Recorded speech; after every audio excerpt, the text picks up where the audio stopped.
Hello, I'm Sarah from South London Sling Library, and today I'd like to talk to you about using your stretchy wrap with a slightly bigger baby. So your baby might be kind of coming to the end of the fourth trimester.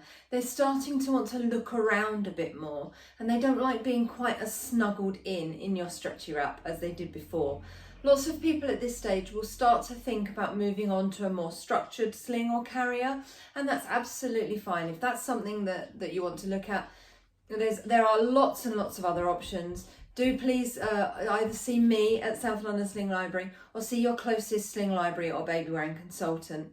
I'll link to sling pages down below. It's a really good way just to find your local sling library or baby wearing consultant and talk about some other options that might be available. However, if you've just really enjoyed your stretchy wrap, or let's say you just don't have the money to invest in another sling or carrier, there are ways you can adapt your stretchy wrap to open up your baby's field of vision so that they can see more of what's going on and they're a little bit more settled because they've got slightly more of a sense of freedom than when they were a tiny little snuggled up newborn and they were all cocooned in their stretchy wrap. I'm not going to use this video to show you how to put a stretchy wrap on. I will link down below to my video of how to put it on. This is the Ergo Baby Aura wrap, which has a very similar level of stretch to stretchy wraps like the Free Rider.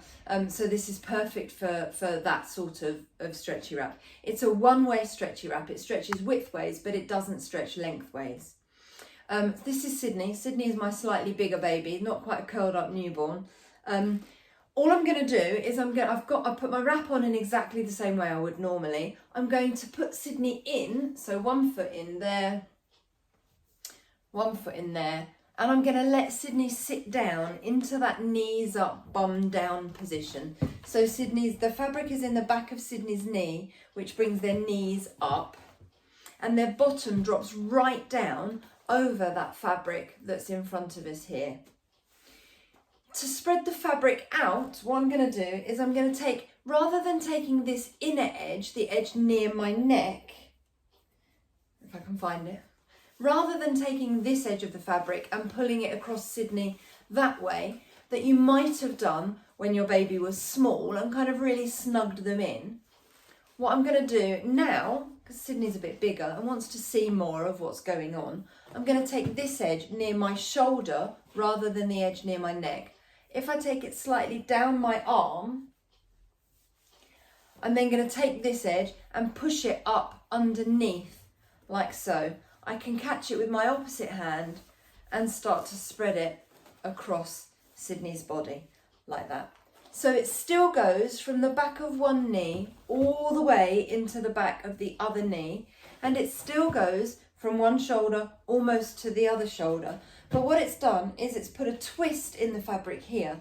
That opens up the area around Sydney's face so they can see more of what's going on. I can do exactly the same on this side. So take the edge that's near my shoulder, slightly down, and then underneath the strap, catch it with my other hand and pull it across. Remembering that it does tend to bunch in the first knee pit. So if I really concentrate on pulling it across to the other knee, then it automatically comes nice and high up Sydney's back. And what this has done is opened up the areas on both sides so that Sydney can look this way, they can look that way.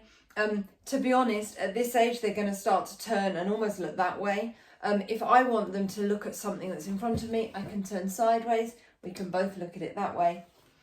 To put my seatbelt layer on, it's either of my diagonal pieces on the back of my ribs. If I get hold of one of those, just like a rope, so get all my fingers around it or get my thumb around it, I can push it straight down, hold Sydney's leg against my body, lift it over Sydney's foot, follow it around under their bottom, same on the other side, and then just unroll my seatbelt layer, like so.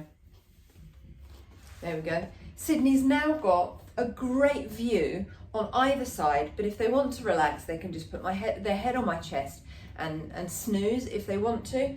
If I want a bit of extra head support, say we've gone out like this, and while we've been walking around, Sydney's fallen asleep, I can untwist this fabric on my shoulder and just use one side, I'm going to use the bit near the back of Sydney's head to create a little hood to support Sydney's head, but their face is still clear, so I'm still ticking my safety boxes. And then when Sydney wakes up, I can put that twist back into that fabric so that Sydney has that view on both sides. Again, safety guidelines exactly the same as if you were wearing your stretchy wrap in the standard way. So the baby is tightly held against me, remembering my word is, the safety word is ticks, ticking my safety boxes. The T stands for tight. He's tightly held against me. If I put my hand on the back of his head and do a little dip forward, I don't feel their body weight pull away from me.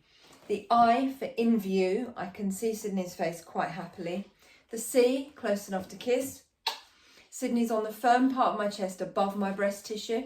If I didn't have breasts and Sydney sat a little bit lower on my body, as long as I was happy that Sydney's airways were open, I'm not going to worry too much if they're just out of kissing range.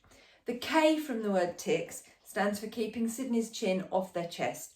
Now I know Sydney's chin is off their chest because when I look down, I can see the tip of Sydney's nose. So tip of the nose and everything up, I know the chin is off the chest. If Sydney were to put their chin down on their chest, their nose would point at the floor and all I would see would be the top of their head.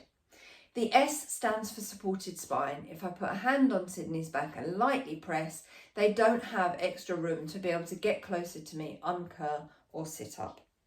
So that's how to use your stretchy wrap with a slightly bigger baby who wants to be able to see more of what's going on. Just pop those shoulder twists in and it opens up the areas around their face. If I wanted to get Sydney out, lower my seatbelt level, tuck it under the bottom. As I open the cross sections, I'm going to start to support them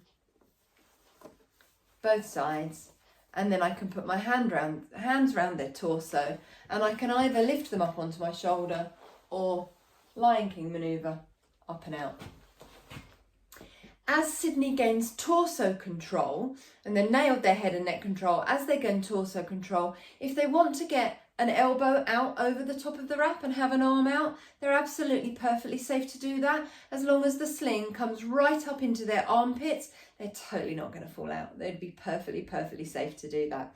And that generally, as they get older, is what's going to happen. It's arm out and up over the top. Just make sure that the sling is up in their armpits, keeping their body held in towards you so that they can't lean out and away from you too much. I hope that helps. If you'd like to borrow any of our slings or carriers, you can do so at southlondonslings.co.uk. Thanks a lot and I see you soon. Bye.